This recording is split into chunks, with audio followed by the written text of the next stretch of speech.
then you are a king. It's you that say I am. I look for truth and find that I get damned. Well, what is truth? Is truth unchanging law? We both have truths. Are mine the same as yours? Crucify him, crucify. Hello everyone, it's Mark Goodacre here. Welcome to the NT Pod, the podcast all about the New Testament and Christian origins. It's episode 33, and this time we're looking at the Passion narrative in John's Gospel.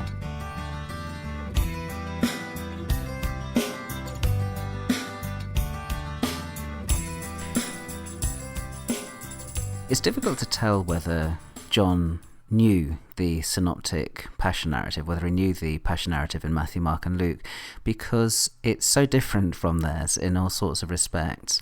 And scholars disagree about whether or not John knew that synoptic passion narrative. But I think in seeing some of the real differences there, it is easy to overlook some of the real similarities. Let me just draw attention, first of all, to something that's fundamentally similar between John's passion narrative and Mark's. And that's the place that John's passion narrative has in the gospel as a whole. It's sometimes said that Mark's gospel, following Martin Kahler, that Mark's gospel is a passion narrative with an extended introduction. In other words, a huge amount of Mark's gospel is made up of passion narrative. Now, what's striking about that statement is that it's far more true of John's gospel. Look at the structure of John. It's not just that you've got a huge amount of passion narrative proper at the end of John's Gospel in chapters 18, 19, 20, 21. But it's also that if you look at the structure of John's Gospel, about half of the entire Gospel is made up of the last 24 hours or so of Jesus' life, because from chapter 13 onwards, you get to the date of the Last Supper. You get to Jesus' last meal with his disciples. John doesn't make it a big kind of Last Supper, Eucharist type sort of meal, but he does situate it at mealtime, and it is the night before Jesus is crucified. And that's already in chapter 13, and just before that, in chapters 11 and 12, we've got the material that leads straight into that with the raising of Lazarus and Mary and Martha and the anointing and so on.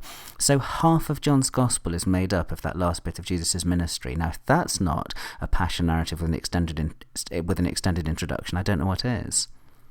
Now, one of the things that this kind of structure, this huge amount of emphasis given to the passion in John's Gospel, one of the things that this points up is that when you finally get to the trial and crucifixion in John 18:19, you start thinking to yourself, well, is it a little bit of an anticlimax in John? And with John's Gospel, he has so prepared you for the Passion that when you get there, you do almost wonder whether it's a formality. And there's a problem that John has in the sense that he's trying quite hard to show how each moment of Jesus' life is kind of imbued with the whole sense of the Passion. And it's almost difficult to distinguish in John's Gospel the different moments in Jesus' career. It's as if they all kind of merge in a mystical way into one. And John does that by using terms like being lifted up. Jesus talks in the fourth Gospel about being lifted up. And you think to yourself, well, does that mean being lifted up on the cross? Does it mean being raised up in resurrection? Is it the raising up into heaven of the ascension, because John's Gospel is always talking about Jesus as the stranger that comes from heaven, as the man from heaven that's come to be with his disciples for a while before he returns there. And I think the truth is that in John, in a way, those are all single moments in one great divine drama.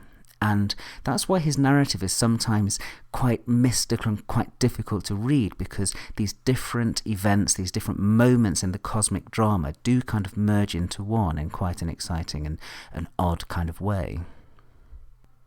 And of course, in John's Gospel, there is a difference between the general comportment of Jesus here and the one that you have in the synoptics.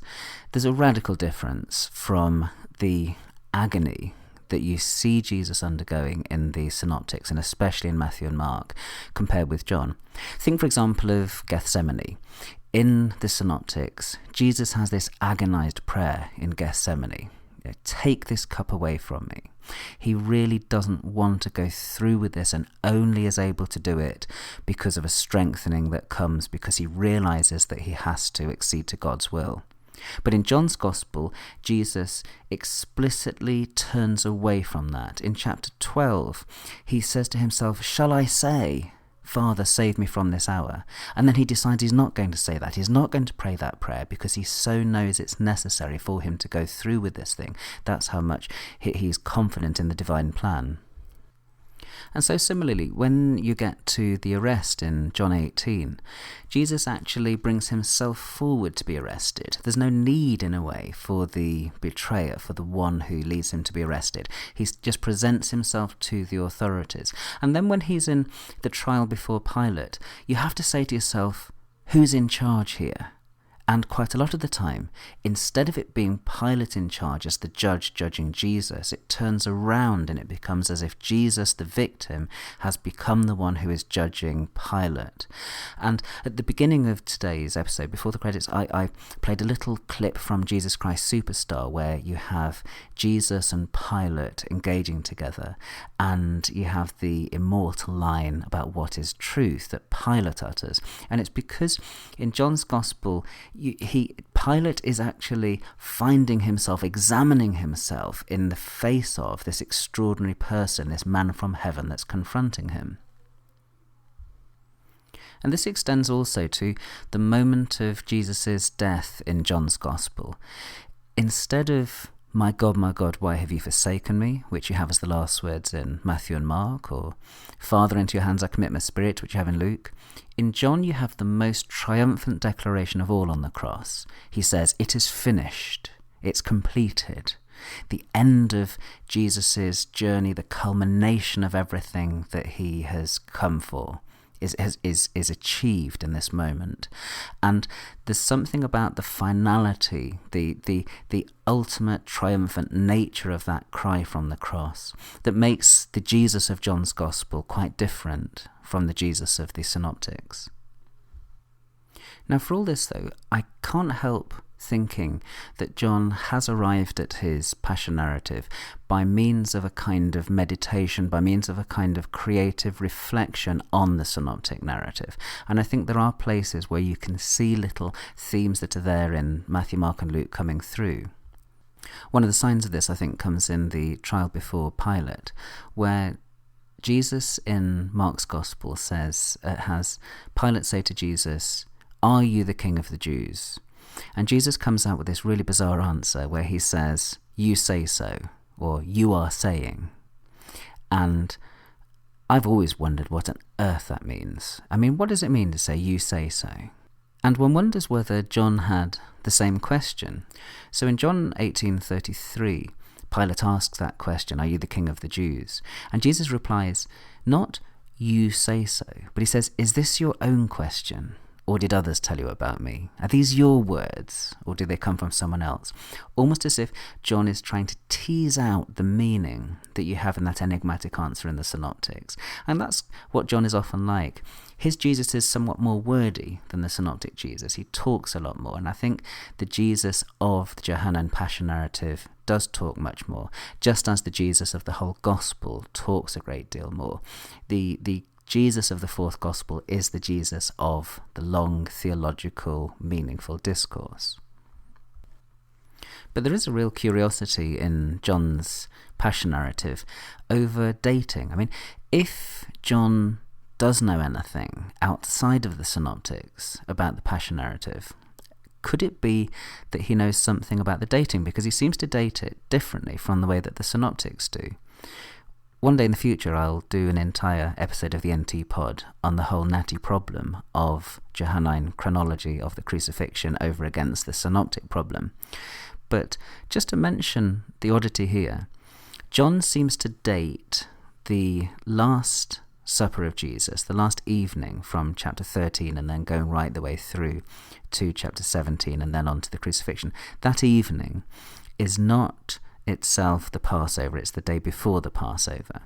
And there is some symbolism there. It means that Jesus dies on the day that the lambs are being slaughtered. And that differs from the synoptic chronology. It seems to be the case in the synoptics that Jesus doesn't die the day before as in John. Rather, he dies on the day of Passover itself. And The difficulty is you can see theological, you can see liturgical reasons why each of these might have been preferred by the evangelists, and that kind of intensifies the problem, because it could of course be that the history itself gave rise to the symbolism. I mean, maybe there was an early theology a bit like the one that Paul mentions in 1 Corinthians 5, where he says, Christ our paschal lamb has been sacrificed for us. Maybe that it was kind of, maybe it arose out of the fact that Jesus was crucified on that day before Passover. Maybe that is the original kind of chronology. There does seem to be a little bit in it. I'm one of these people that really holds out the possibility that John has a little bit of history here, not least because it does seem a very strange thing to have Jesus crucified on the Passover day itself, not least as Mark seems to keep giving little hints that it didn't happen then. I mean, right at the beginning of Mark 14, he has the Jewish leaders saying, not during the feast, lest there's a riot. He says, we don't want him crucified, arrested and crucified during the feast. And then he proceeds to narrate something different. And also, it's always seemed odd that this is kind of rushed towards the Sabbath in the Synoptic account, when this day is supposed to be the Passover day in the Synoptic account. So I kind of lean towards the Johannine chronology there. And that does hold open the possibility then that John does have information that isn't solely that's picked up from the Synoptic accounts. I shouldn't finish without saying something about the Johannine resurrection accounts, because John, of all 4 canonical Gospels, has the fullest resurrection accounts of all, chapters 20 and 21. And it's most odd because it looks like he's finishing the Gospel at the end of 20, and then he goes on for another whole chapter.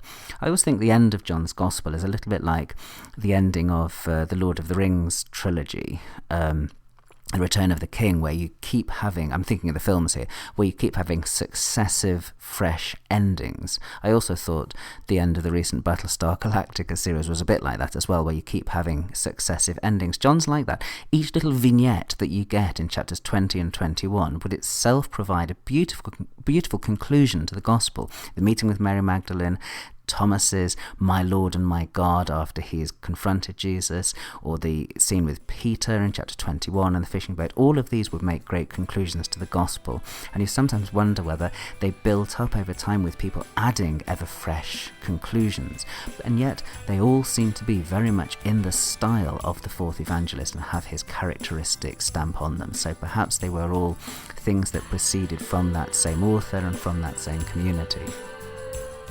Well, thanks very much for listening to the latest episode of the NT Pod, and thanks for staying with me for these 4 Passion Week podcasts on the Passion narratives in the Gospels. You can find me on the web at podacre.blogspot.com, on Duke's iTunes U or on iTunes U, or you can follow me on Twitter. Oh, and one more thing. If you are so inclined, I'd like to encourage people at this time of year, when we're thinking about appalling things like crucifixion and reminding ourselves that torture and mistreatment of people wasn't limited to the ancient world but still goes on today, I like to encourage people to make a donation to Amnesty International. It's a charity I support myself.